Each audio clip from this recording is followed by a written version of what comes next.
Your name? Harper? Yeah. Nice to meet you, Harper. Glad you're here. For the Three Stooges, right? Yeah. Mic check, white mic check, 1, 2, 3, 4, 5, 6, 7.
Hello.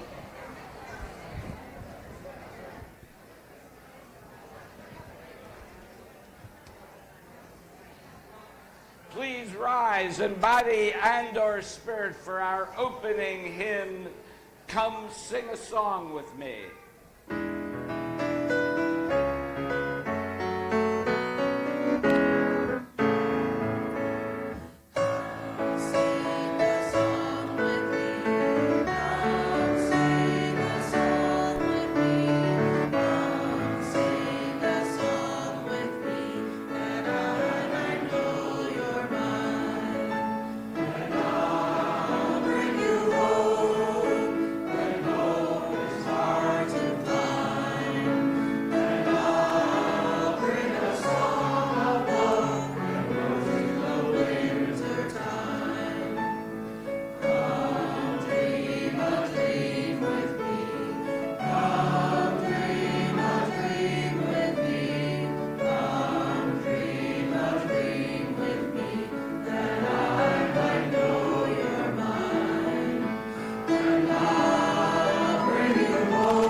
Good morning and welcome.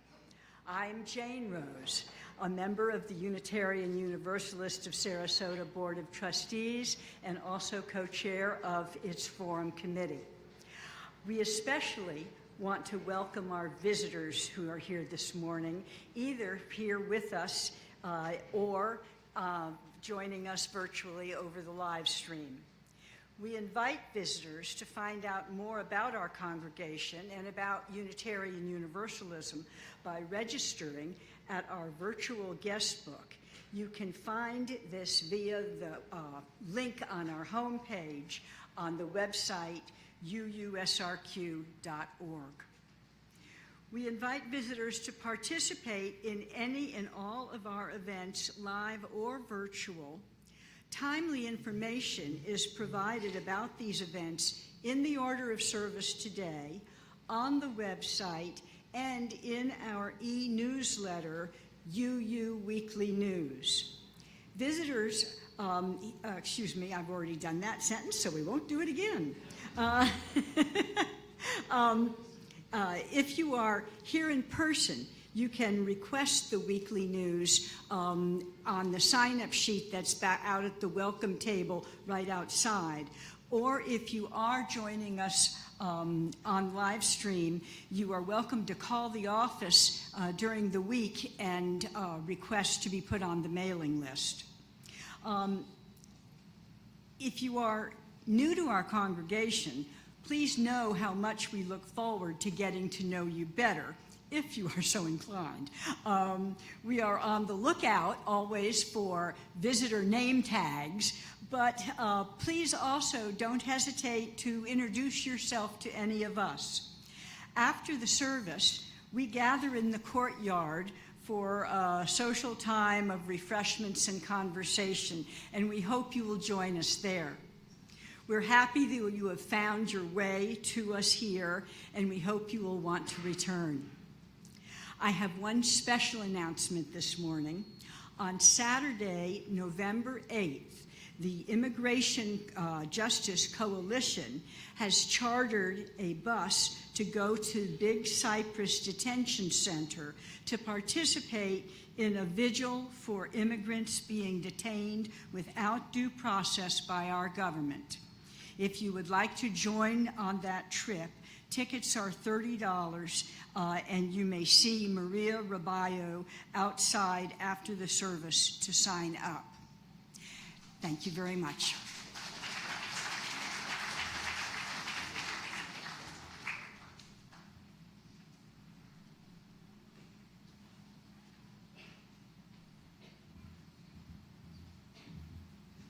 Good morning.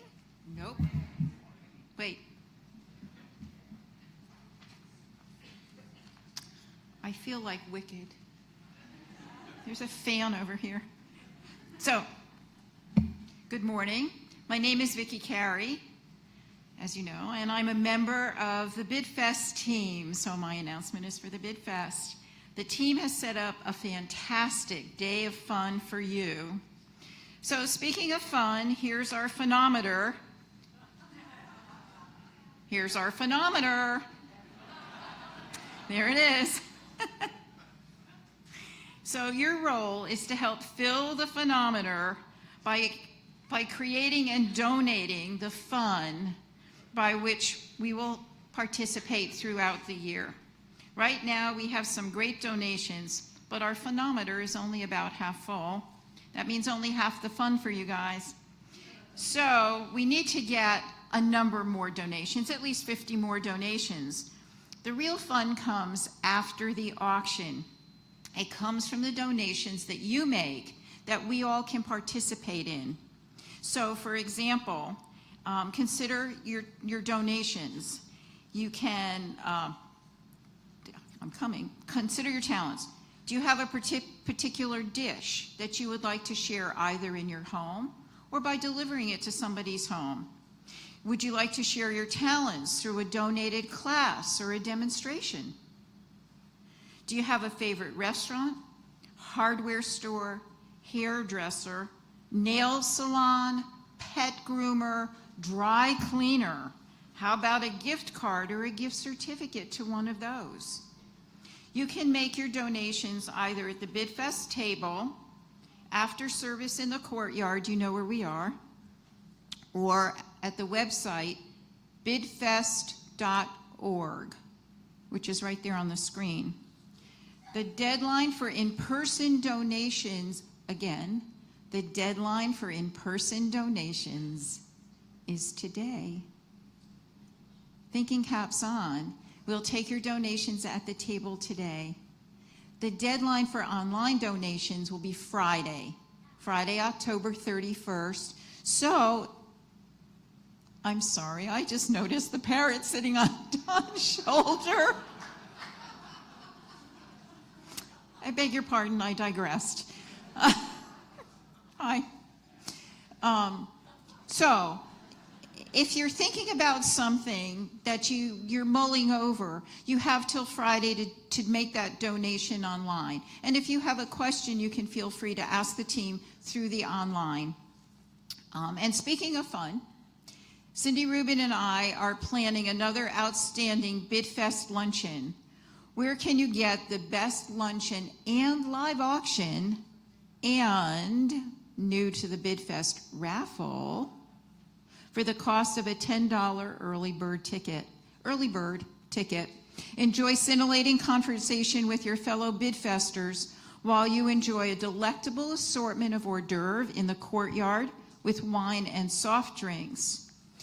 Following the auction, which will take place at 11:30 in Reben-Lexau, you're invited to join us at 12:30 in the sanctuary for a plated cold luncheon of sandwiches, salad, chips with wine and soft drinks still available.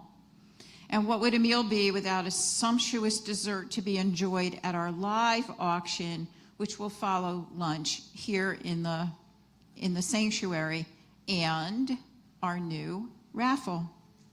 And of course, we're going to offer vegetarian and gluten-free options. You'll be able to pick up your meals with your name on them in the back of the sanctuary when you come in for lunch. Just a second, because there's more. There it is. I don't do this very much, folks. I'm doing the best. So I have a tiny teaser. This is a little add-on. I have a tiny teaser. For the first time ever, in addition to the raffle, we are going to have some online bidding. We have some tickets for Sarasota's wonderful cultural events that are time sensitive relative to the auction. So there'll be more about that next week, but be thinking about online bidding also this year. So stop by the BidFest table today after service. You can buy your tickets at the early bird price, make your donation for the last time at the table today, and you can consider volunteering for the food and luncheon. Let's make this year's BidFest the best and most fun ever. Thank you very much.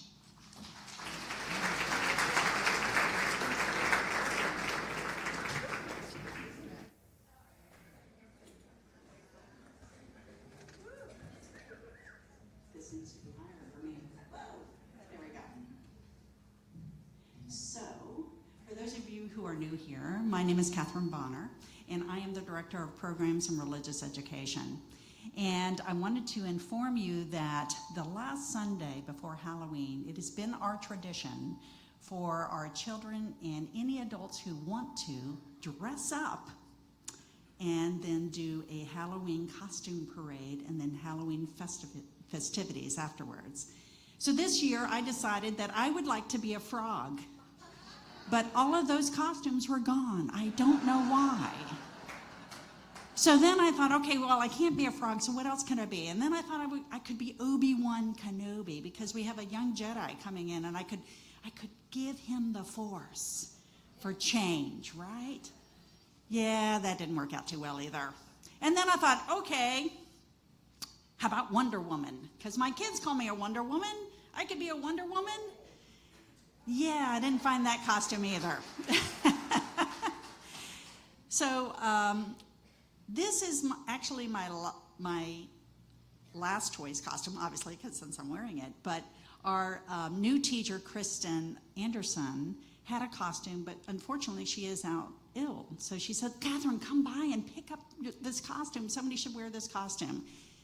I did not wear it because it's one of those blow-up costumes, and I thought, I can't get down the aisles, so I didn't do it, but you will see it next year for sure, and it is Jet Pig. And for those of us who know who Jet Pig is, you will be pleasantly surprised next year.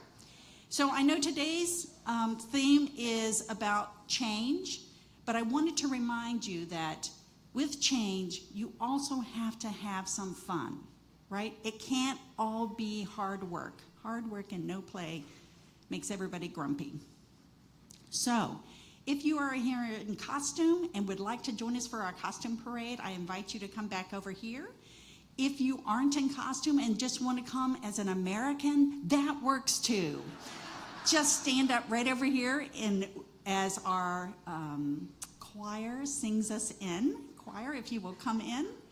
We would love to have you join us, and please have fun. Thank you.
service, we're having a mummy wrap, and we're looking for fun volunteers to stand as our children wrap you up in toilet paper. Thank you. Me.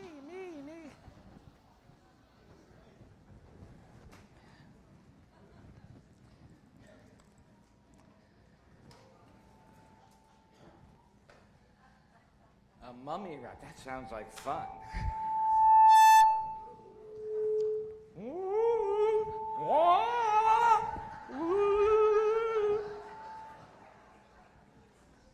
Okay, are we good? Okay. Not quite. Checking. Okay. Our opening reading is from Deepa Iyer from her book Social Change Now. We are living through a time that demands our attention, just like those costumes, and requires our consistent action. People around the world are confronting wars, climate disasters, and economic inequality at unprecedented levels. Here in the United States, we face a daily barrage of attacks and restrictions on the rights, bodies, and livelihoods of people. As Martin Luther King Jr. said, we are now faced with the fact that tomorrow is today. We are confronted with the fierce urgency of now. In this unfolding conundrum of life and history, there is such a thing as being too late. As we light our chalice, please join me now in affirming our value of equity, which is printed in your order of service and will be displayed on the screen behind me.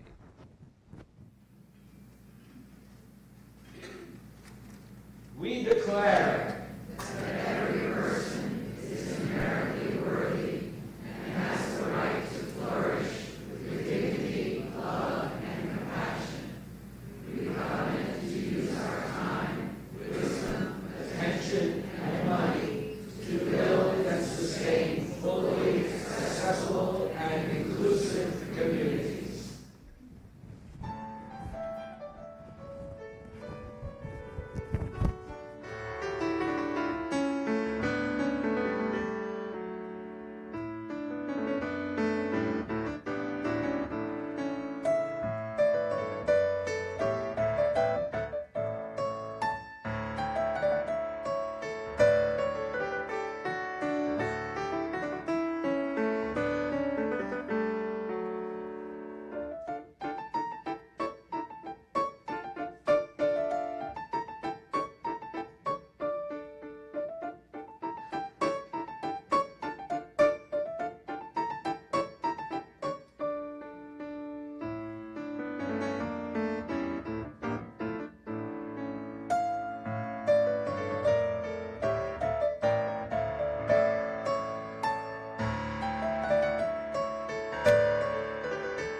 Our centering in words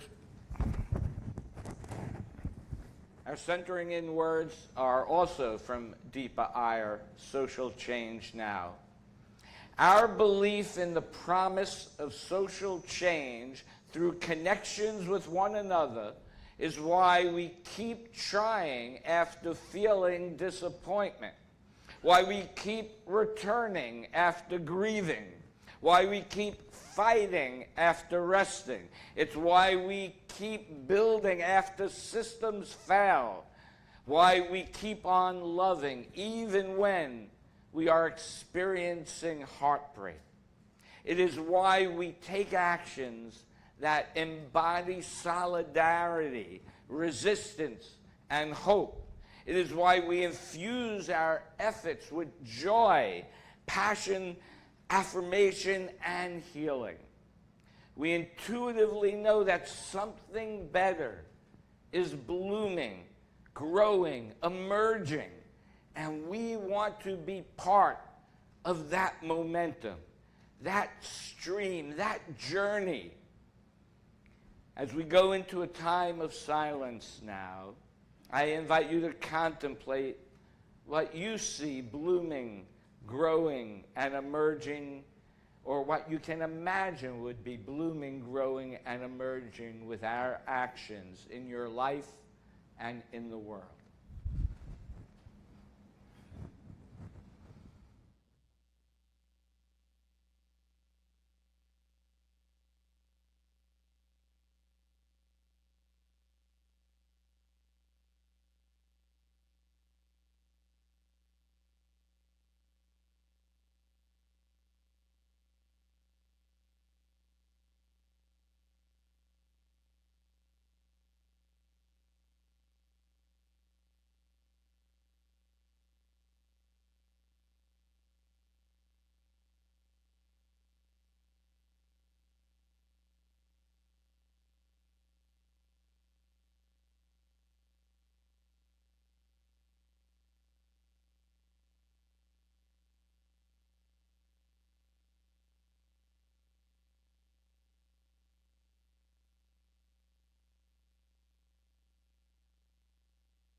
To seed blooms and growth and things emerging in the future is by once a month, the fourth Sunday of each month, sharing 100% of our offering with a local 501c3. And today it is my honor and pleasure to welcome up Dr. Matos Post, who's the CEO of Bethel Farm Worker Ministries, to share just a little bit about her organization right before we take our offering.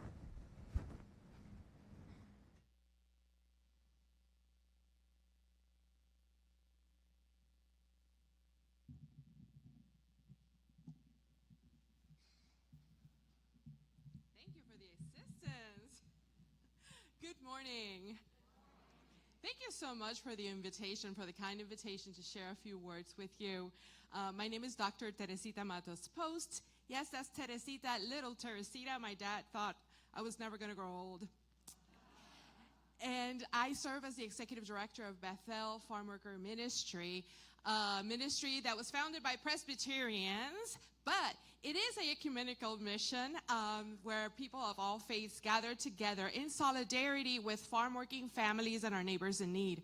And our work has been since 1976 to be involved with justice, food justice, hunger relief efforts, providing access to education, access to health care, and spiritual growth.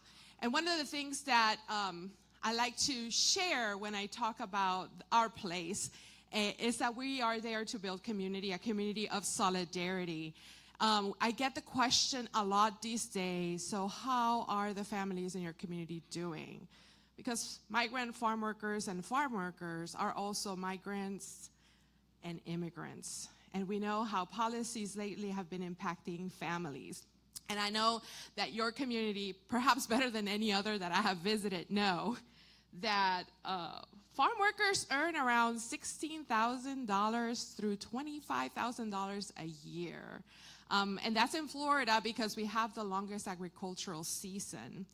And they haven't received a raise since 2009. So you can only imagine what it looks like these days for these families to supply the basic things they need for their families.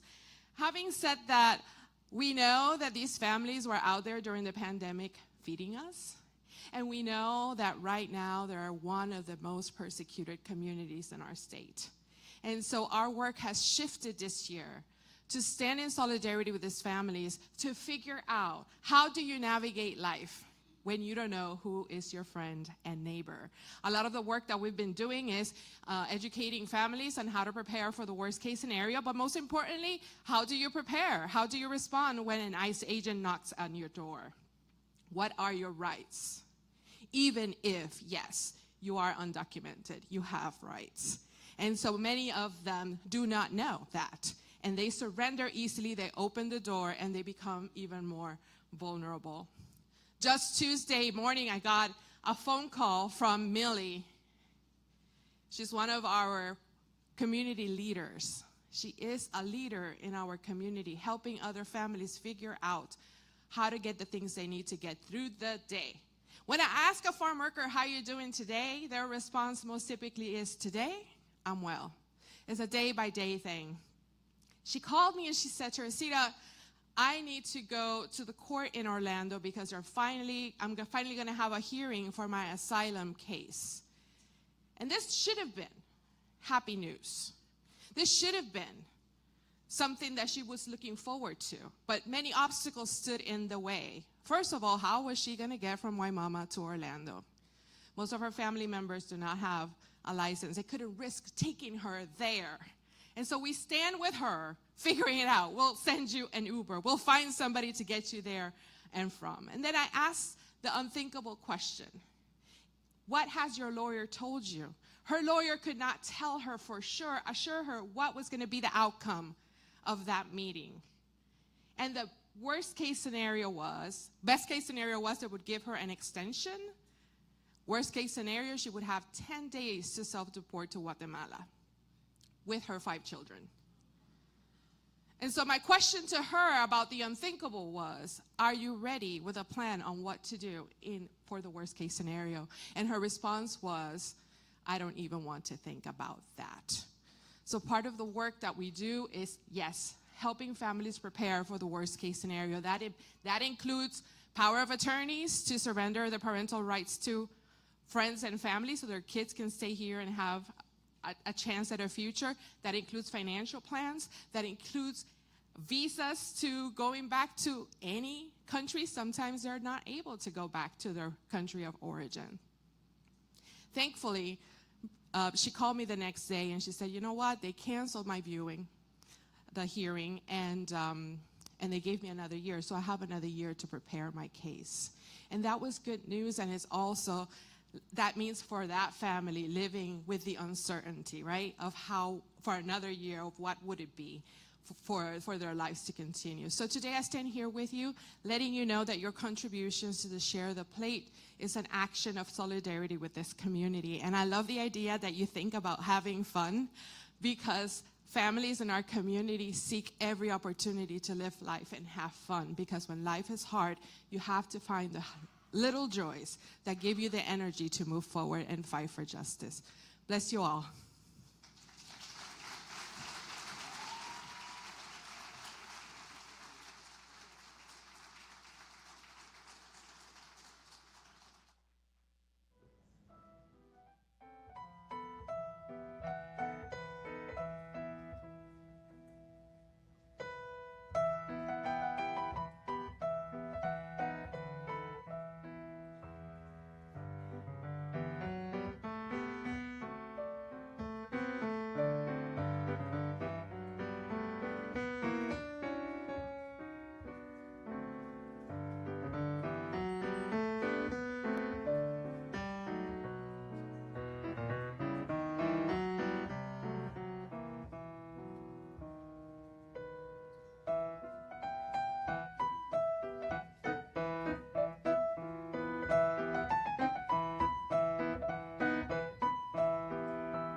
Our next reading is by interfaith organizer Ibu Patel from his book, We Need to Build, Field Notes for a Diverse Democracy. In A Time to Build, UV11 refers to institutions as, and I quote, the durable forms of our common life. They are frameworks and structures of what we do together. The institution organizes its people into particular forms, moved by a purpose, characterized by a structure, defined by an ideal, and capable of certain functions. The definition of a good society, in my view, is a network of good institutions working together. I mean good in terms of both ideals and effectiveness. And now for some very ideal music, the choir.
Thank you, choir. I am revved up and ready to go. And, revved up. Oh, I like that. Yeah, I didn't even plan that one. It just came. This past June at our UUA, Unitarian Universalist Association General Assembly, which is a gathering of our congregations, the South Asian American author and activist Deepa Iyer spoke about her book, Social Change Now. Her book asks many questions that lead to deep discernment, and I think importantly shares the multiple roles that we each can play in a social change movement. She also asks us to analyze the ecosystem in which we operate. Now, from a discernment perspective, she asks, what is our point of entry to a social change movement? What recent external events have shaped our have shaped where we are today and what we have learned about the environment that we are in. Now, for myself personally, the point of entry to social justice has always been the Holocaust. Hearing the witness of survivors and reading the history of how my and many families who were once woven into the fabric of their society were systematically killed by the very people in that society, and that shaped me towards an attitude of justice. The second entry point is through the lens of my children, whom we adopted from Korea. Seeing how their interactions in the world were different than mine due to their race, opened my eyes and started my journey to learning about the history of systemic racism in America. More recently, I've been impacted by the January 6th attack on our Capitol, the overturning of Roe v. Wade, and the hatred our current president has wrought in our country since his recent election. We can all disagree on policies about this or about that, small government, big government. I have, of course, my own opinions on that, but it really is the blatant and outward and specifically stated hatred and harming of our fellow Americans that leaves me outraged and sometimes screaming at the TV or TikTok when I am watching it. Which my wife then comes in and says, "What's the matter? Did you fall?" I was like, no, worse than that. But a greater danger would be becoming numb to it all. I admit there are times I weary of the struggle day in and day out, and yet I know that if those before us had not acted, many of us would not have the freedoms that we cherish today. My goal is to bring everyone together, to find unity among diversity. That is what I love about Unitarian Universalism. But there are some lines that just should not be crossed. Right? And as I had wished that organizations and individuals had advocated for Jews in Nazi Germany, and that someone would have and will advocate for my children when they are in need and I am not there, so too must I advocate for others who are in need. You know, the truth is, right, as a straight white man in our society, as a minister, my physical life has not really been adversely affected by the events of the last 5 years. My self-imposed stress has adversely affected my mental life, but otherwise, I live my life as I always have. But I know that is not true for everyone in this country. You know, we made deliveries of food to individuals that had no electricity, living in poverty, and literally afraid to go out of their house for fear of being picked up. We've seen people being shot and arrested, citizens as well. And so it is not true. Everyone's experiences are not our own. And if things continue down the path that they do now, in 5 years, maybe even less, that will be true for me as well. And that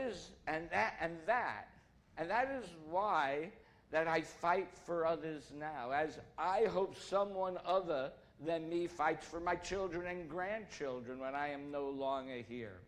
And as much as I do not like the metaphor of a fight, because I am nonviolent, but we can fight in a nonviolent way, we are in a fight for the soul of this nation. We are in a fight to maintain our democracy. Do not doubt that for 1 second. We are in a fight to determine the future morality and path of the morality of this country going forward. And I try to use my years of patience, years of wisdom, to be as patient as I can be, And I admit some days are harder than others, so forgive me if at times I might seem impatient. But if I've learned anything in life, it is that the most committed wins. Okay, so I need you to be committed in any ways that you can. And that is also what this book does. It points out the different roles that different people can have in social change movements. First, it asks us to discern our values. Well, as Unitarian Universalists, we have our 7 values, and as previously, the principles that we can look at for guidance. We have our personal values, which may vary individually among us, but I imagine if you are here, our personal values overlap in many ways with our Unitarian Universalist values and principles. As shown on the screen and on the front of your order of service, thank you, are the different roles within an ecosystem that each of us can play. And the book provides discernment questions to see what your strengths are, where you'll fit in. And although systems theory of organization will tell you to focus on your strengths as opposed to shoring up your weaknesses, I think a religious institution such as ours is a place to try and experiment with different roles. You know, being in a supportive community gives you the opportunity to try new things without judgment. You know, before I was a minister, people who've been here for a while have heard me tell this story. I was an accountant and business person. And I would have always been, if I just focused on my strengths, I would have always been on the finance committee of my home congregation. But my values included curiosity and spiritual growth. So I taught children's religious education for 7 years, and then I tried being on the worship committee as well. And that has changed my life forever by trying something new. I found I had other strengths and gifts within me that I had never explored before. And I say that to express that our roles can change over the course of our lifetime. And I do not care how old or how young you are, find something that challenges you, that interests you, not just what you are good at. So the roles, and I'll say them in alphabetical order, are builder, caregiver, disruptor, experimenter, frontline responder, guides, healers, storytellers, visionaries, weavers. So first I want to say that I think each of us has a portion of each of these roles within us. Over time, we may find we change our roles. Some roles are thrust upon us. In my family, 6 generations of men on my father's side were presidents of their temples. I jumped the shark, so to speak. If that actually is a Happy Days reference for those who don't know, the TV show. But I jumped the shark by becoming a Unitarian Universalist minister, but I feel like I carry on that tradition. My point is, growing up, there was just an unstated expectation of leadership. I did not realize that when I was young. Only after years of therapy has helped me understand that and uncover it. But the roles I tend to identify most with are builder, guide, weaver, and storyteller, with maybe a touch of visionary and frontline response. I seem to do a lot of frontline responding lately. But I am and always have been someone who likes to implement ideas. So like the idea of starting a company from scratch, or working for a growth corporation, or a church that is growing, religious organization, excuse me, was much more exciting than doing the same thing day in and day out in a more mature company. Similarly in ministry, right? I want to build programs and organizations that are sustainable, that can have an impact on people's lives and the communities that they live in. Over time, I learned in order to build, I had to be a guide. And so I often say you're not a leader if no one is following you. So I use my discernment to help people find their roles, their purpose, their meaning in life. Right? For most of my life, I have always fulfilled the role of weaver. That just seemed like a natural thing to me. On the streets of the Bronx, this started out as a survival skill. In order to protect myself and my friends, I had to learn to find allies. I had to learn to find out what was important to other people who could affect change of my life, actually, right? And find ways to connect with different people in different ways and where we had commonality that we could come together. This learned skill of connecting people across difference to create something larger than ourselves and to help people and organizations reach their potential became first of then a part of my profession and now my vocation.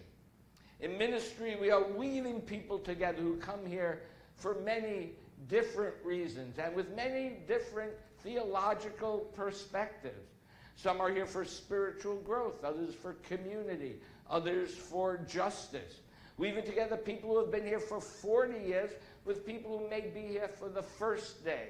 People who love classical music and people who love rock and roll, right? So, and we have to find a way to weave together all the strands that make this beautiful community, this beautiful city, county, country, and weave them together into one whole thing. I love preparing services every week, which is a form of storytelling, hopefully combining education, spirituality, inspiration, and a prophetic voice. We are still to be guided by our mission and vision. That is what you have decided as a congregation. Our mission asks us to heal the world. Our vision calls us to be known for advancing justice. And the history of Unitarian Universalism is ripe. It is ripe with examples of when we have met the moment and faced the challenges of the day. It is also ripe with examples when we have failed to do so. And we tend to focus on the positive, obviously, but we can learn and grow from our failures as well. Our country, or perhaps I should say our democracy, is in need of us to meet the moment and to create social change now. We as a congregation can only do so much by ourselves. It is important that we weave and connect with others in the community with similar values. And we have done this successfully in many of our one-on-one partnerships we have with the nonprofits in the larger community. However, when I arrived in Sarasota, I was surprised there was very little interfaith justice activity. And together, we have begun to change that. We helped create the Social Justice Alliance of Southwest Florida. And we have as well created the Immigration Coalition of Southwest Florida. Those partnerships, we have seen what is possible when we weave our strength with others. And we could never have done it alone. When we work in coalitions, we will be working with people who do not agree with us on every issue that is important to us or have the same theological belief of us, right? We will be working with people who have different theological beliefs. That's just a given. However, I truly believe that interfaith work is critical to breaking down barriers and building bridges and weaving connection in areas where we do have common interests and values. If our goal is social change, we need to be committed to creating an ecosystem that allows us to work with other religious organizations on projects that we agree on despite our other differences. When I served our Unitarian Universalist congregation in Davenport, Iowa, they were very active in congregational-based community organizing led by Gamaliel, the group that President Barack Obama trained with. Nobody really hears Gamaliel, but when I say Barack Obama, they all recognize, oh yeah, Barack Obama.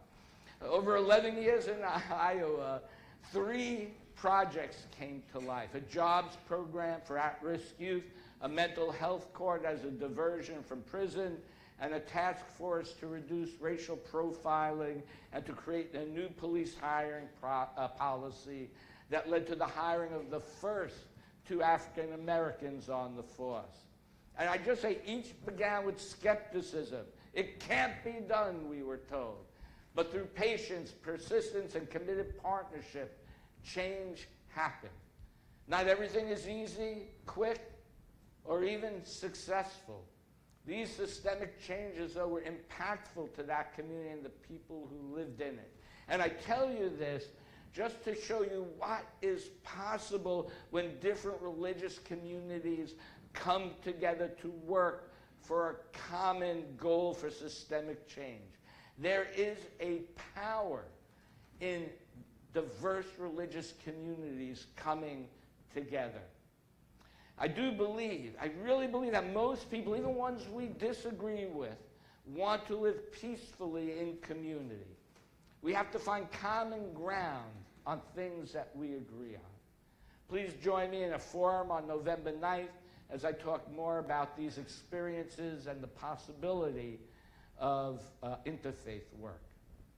There is, as King said, a fierce urgency of now. We cannot wait on the sidelines any longer. We are called to meet this moment, to weave a world where justice and compassion take root.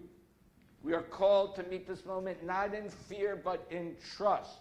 Trust that such a world is possible.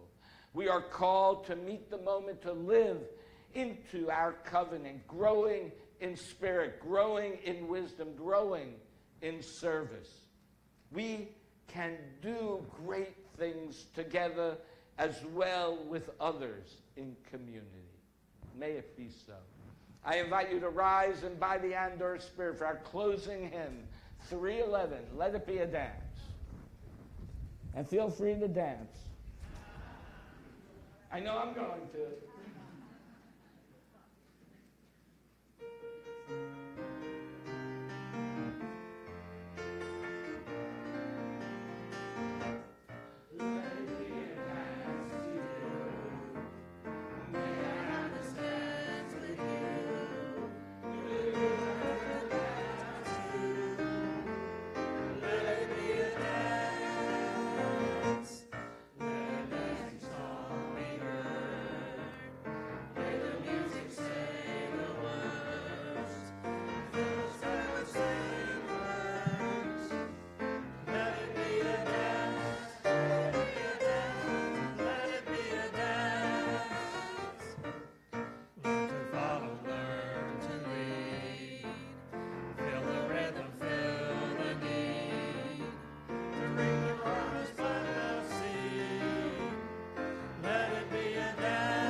Our closing words are from the Radical King. Now let us begin.